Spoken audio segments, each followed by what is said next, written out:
Jerusalem, city of conquest, city of strife, city of diversity. As it has been for decades now, the Holy Land remains the crucible for America's ability to be perceived as a peacemaker in the Islamic world. Leading lights in the Bush administration made the error of thinking regional peace and stability could begin in Iraq and spread throughout the land. That illusion has now vanished. Regional players and analysts believe that if the Obama administration hopes to contribute in a major way to peace across the Middle East, South Asia, and by default within America's own borders, it must make progress to that end in Israel and Palestine. And today, if the U.S. wants to involve itself in this peace process, they're not doing me a favor. They're doing themselves the favor. They know that they cannot salvage Afghanistan and Iraq without a solution to the problem here. They know it. I have a son who's 21 years old. I don't want him to be a suicide bomber. That's what's in it for me. I just want him to be like you, like your children. And I'm sure that my Israeli colleagues don't want to wake up one morning and see buses exploding here and there. Something called life. Akiva Eldar, a Jewish writer who co-wrote Lords of the Land, a book about Jewish settlements in the West Bank, agrees. You can't reach stability in the Middle East as long as this conflict is open. So it's not that I'm asking the United States to do me a favor, okay, and invest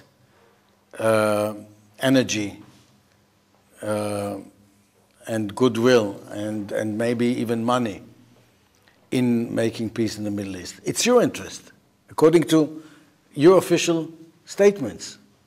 Okay? Just follow your words.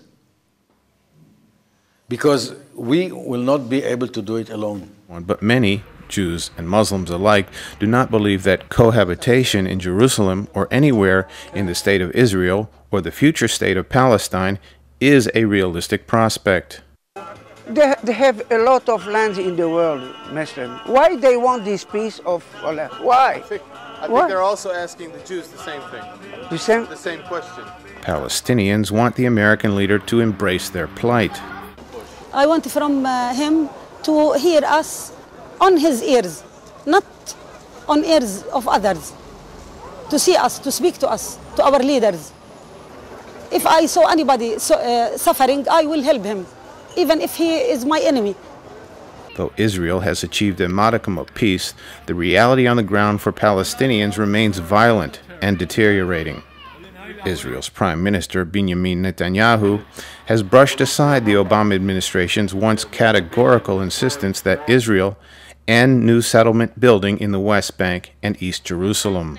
In dozens of Palestinian refugee camps and in the Gaza Strip, Palestinian teens are weaned on false promises and wooed by militant groups. Meanwhile, in the 22% of Israel that would become Palestine under a two-state deal, Israeli settlements, checkpoints, and new military installations suffocate free movement.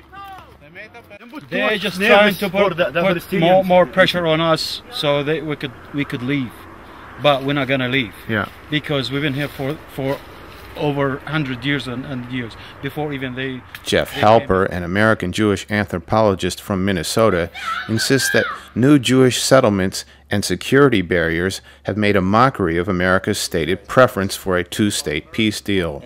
Because the wall that incorporates the settlement blocks is what we call our demographic border, but the Jordan River is our security border.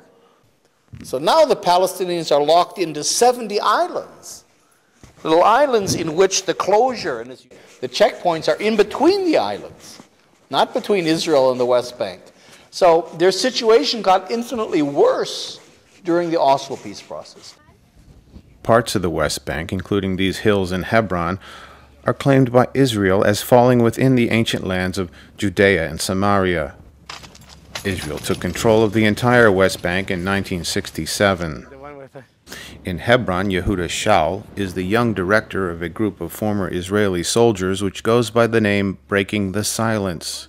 He offers evidence that the Israeli government is complicit in taking ancestral lands away from Palestinian shepherds. He claims that Israeli bulldozers destroyed Palestinian cave dwellings and stuffed rusted automobiles down wells used to water fields and provide for sheep. See, but if you would come to my edge, you will see a car inside.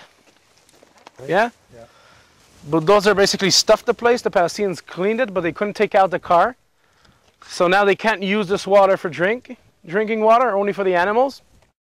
Assuming the ironic tone of a former soldier, he points out that the Israeli military has run roughshod over Palestinian villages in the Hebron area. These are just Bedouins who invaded our training zone, right? So you don't really... Okay, this is part of what you do in your training. So constant harassment, you would train searching operations on their villages. Such low-level conflict, day in and day out, has only strengthened the hand of the ultra-nationalist Hamas organization, both in Gaza and here in the West Bank. In a village comprised mostly of American Palestinians, a young man insists that intifada, or resistance, is the only path forward. Because I think the only thing can get us the right thing, what we need, is the war. To restart war again. Just like in Gaza right now. Intifada. Intifada again, bad intifada, just like Gaza. In the Syrian capital, Damascus, similar sentiments can be found. This is also a home to Hamas's leadership in exile. The group's founder and political leader, Khalid Mashal, insists that resistance is the only way forward.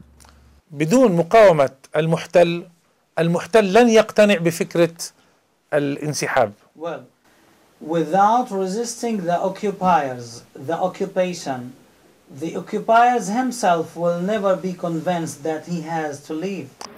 It is a direct message that resounds with even moderate Palestinian youth. The reason the Palestinians in Gaza are suffering is because of the Israeli occupation. And so yeah, why not Hamas? Why not the radical side? Why not the gun? More worrisome, however, for the Obama administration, and indeed for America's own defense, is the sympathy that the Palestinian resistance engenders across the broader Islamic world.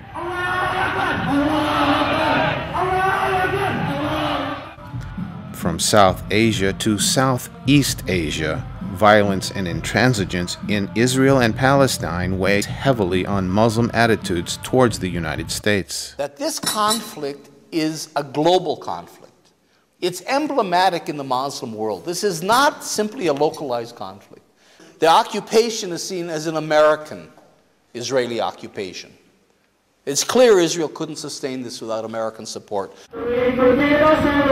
If we get one Muslim being hurt, it seems like every Muslim being hurt.